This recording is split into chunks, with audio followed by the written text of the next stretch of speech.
ಮೊನ್ನೆ ಒಬ್ರು ಆಂಟಿ ನನ್ನ ಹತ್ರ ಕೇಳಿದ್ರು ಆಯ್ತಾ, ಎಬೇ ನಿಂದು ಸಿ ಸೆಕ್ಷನಾ, ನಿಂದು ನಾರ್ಮಲ್ ಡೆಲಿವರಿ ಆದದಲ್ವಾ, ಎಬೇ ಹಾಗಿದ್ರೆ ನಿಂಗೆ ಎಂತ ಪೇಯ್ನೇ ಆಗ್ಲಿಲ್ಲಲ್ಲ ಅಂತ ಕೇಳಿದ್ರು. ಆಂಟಿ ನಾರ್ಮಲ್ ಡೆಲಿವರಿ ಅಂತ ಎಷ್ಟು ನಾರ್ಮಲ್ ಆಗಿ ಹೇಳ್ತಿದ್ದೀರಲ್ಲ, one more thing, C section ಅಲ್ಲಿ ಎಂತ ಪೇಯ್ನ್ ಇಲ್ವಾ? ಓಕೆ, ನೀವು ನಾರ್ಮಲ್ ಡೆಲಿವರಿನ ಅಷ್ಟು ನಾರ್ಮಲ್ ಆಗಿ ಹೇಳಿದಿರಲ್ಲ, ಲೇಬರ್ ಟೈಮ್ ಬರ್ಬೇಕಿದ್ರೆ ಡಾಕ್ಟರ್ ಹೇಳ್ತಾರೆ ಜಸ್ಟ್ ರಿಲ್ಯಾಕ್ಸ್, ಡೀಪ್ ಬ್ರೀತ್ ಮಾಡ್ಲೇಬೇಕಲ್ಲ ಮಾರೆ, ಬ್ರೀತ್ ಮಾಡದೆ ಅಂತ ಸಾಯ್ದ ಮತ್ತೆ.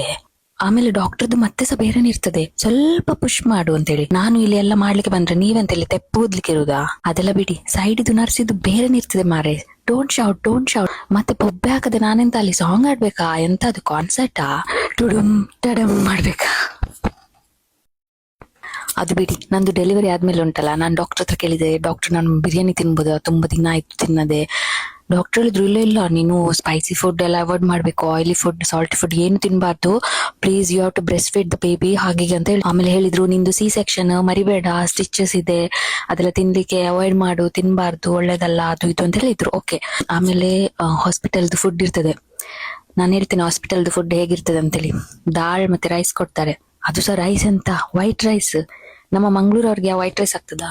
ಬಾಯ್ಲ್ಡ್ ರೈಸ್ ಕೇಳಿದೆ ನಾನು, ಬಾಯ್ಲ್ಡ್ ರೈಸ್ ಕೇಳಿದೆ, ಅದಕ್ಕೆ ಹೇಳಿದ್ರು, ನರ್ಸ್ ಹೇಳಿದ್ರು ಸಾರಿ ಅಕ್ಕ ಬಾಯ್ಲ್ಡ್ ರೈಸ್ ಇಲ್ಲ, ಪ್ಲೀಸ್ ಇದ್ರಲ್ಲಿ ಅಡ್ಜಸ್ಟ್ ಮಾಡಿ. ಆಮೇಲೆ ಓಟ್ಸ್ ಕೊಟ್ರು, ಆಮೇಲೆ ಸಲಾದ್ ಕೊಟ್ರು. ಇದೆಲ್ಲ ಬೇಕಾ ನಮ್ಗೆ ನಾರ್ಮಲ್ ಒಂದು ರೈಸ್ ಮತ್ತೆ ಒಂದು ಮೀನ್ ಸಾರಾದ್ರೂ ಕೊಡಿಯಲ್ಲ ಎಂತ. ನಾನೆಂತ ಹೇಳುದಂತ ಹೇಳಿದ್ರೆ, ನಮ್ಗೆ ನಾರ್ಮಲ್ ಆಗ್ಲಿ ಇಲ್ಲ ಸಿ ಸೆಕ್ಷನ್ ಆಗ್ಲಿ, ನಾವು ಸೇಮ್ ಪ್ರೊಸೆಸ್ ಇಂದ ಹೋಗ್ಬೇಕು. ನಾರ್ಮಲ್ ಅವರಿಗೆ ಸಹ ಸ್ಟಿಚಸ್ ಬೀಳುತ್ತೆ, ಸಿ ಸೆಕ್ಷನ್ ಅವರಿಗೆ ಸಹ ಸ್ಟಿಚಸ್ ಬೀಳುತ್ತೆ. ನಾರ್ಮಲ್ ಅಲ್ಲಿ ಸಹ ಪೇನ್ ಆಗ್ತದೆ, ಸಿ ಸೆಕ್ಷನ್ ಅಲ್ಲಿ ಸಹ ಪೇನ್ ಇರ್ತದೆ. ನಾರ್ಮಲ್ ಆದವ್ರು ಸಹ ನೆಕ್ಸ್ಟ್ ಡೇ ಹೇಳ್ಲಿಕ್ಕೆ ಆಗುದಿಲ್ಲ, ಅವರಿಗೆ ಸಹ ರೆಸ್ಟ್ ಬೇಕು. ಸಿ ಸೆಕ್ಷನ್ ಆದವರಿಗೆ ಅಂತೂ ಜಾಸ್ತಿನೇ ರೆಸ್ಟ್ ಬೇಕು. ನಾರ್ಮಲ್ ಆದ ತಕ್ಷಣ ನಿಮ್ಗೆ ಎಕ್ಸ್ಟ್ರಾ ಬೆನಿಫಿಟ್ಸ್ ಅಂತ ಏನಿಲ್ಲ ಆಯ್ತಾ, ಎಲ್ಲ ಎರಡು ಸಹ ಸೇಮ್. ಮತ್ತೆ ನಿಮ್ಮ ಹಣೆ ಬರದಲ್ಲಿ ಯಾವ್ದಿದೆ ಅದೇ ಆಗುದು.